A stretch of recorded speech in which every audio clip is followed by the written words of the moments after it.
자, 리시스트라테와 칼로니케 두 여인에 이어서 미르니네라는 아테네 여인도 등장합니다.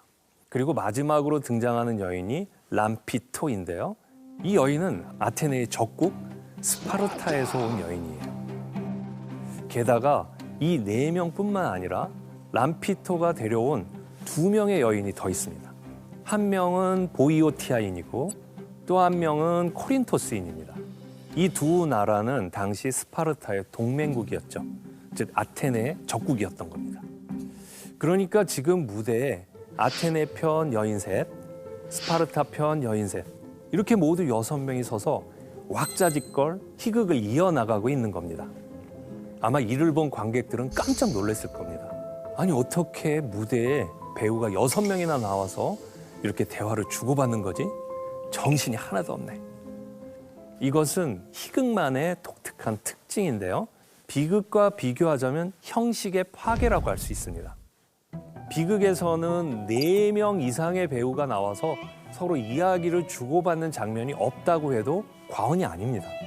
이 희극에서는 3명을 넘어서 4명, 5명, 6명까지 등장시켜서 아주 어수선하고 복잡한 분위기를 연출한 겁니다.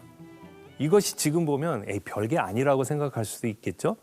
하지만 당시 관객들은 기원전 534년 처음 열린 비극경연대회 이후로 무대에 배우가 3명 이상 등장해서 서로 대화를 나누는 것 이거 본 적이 없었던 겁니다.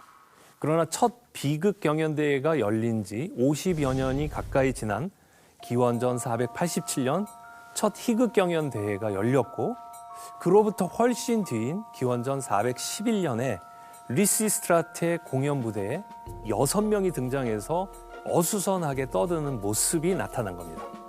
관객들 입장에서는 굉장히 파격적이라고 느껴지는 것이죠.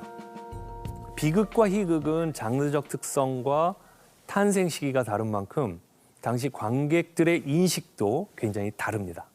대디오니소스 제전 기준으로 해서 넷째 날부터 여섯째 날까지 그러니까 총 3일간 비극 경연대회가 열렸다고 합니다. 이 비극은 디오니소스 제전의 꽃이라 불릴 만큼 가장 중요한 행사였죠.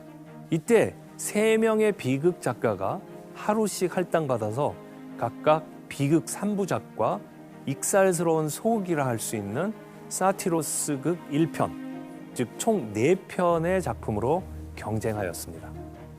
반면에 이 희극 경연대회는 단 하루 동안 5명의 작가가 각각 한 편의 작품만으로 경쟁을 했습니다. 자, 이런 사실만 비교해봐도 비극과 희극에 대한 당시 사람들의 인식과 태도에 큰 차이가 있구나라고 생각할 수 있죠. 지금 생각해보면 장편 드라마처럼 진득하게 앉아서 보는 비극과 다르게 희극은 시트콤을 보듯이 여러 작가들의 작품을 하루에 몰아서 보는 것이죠.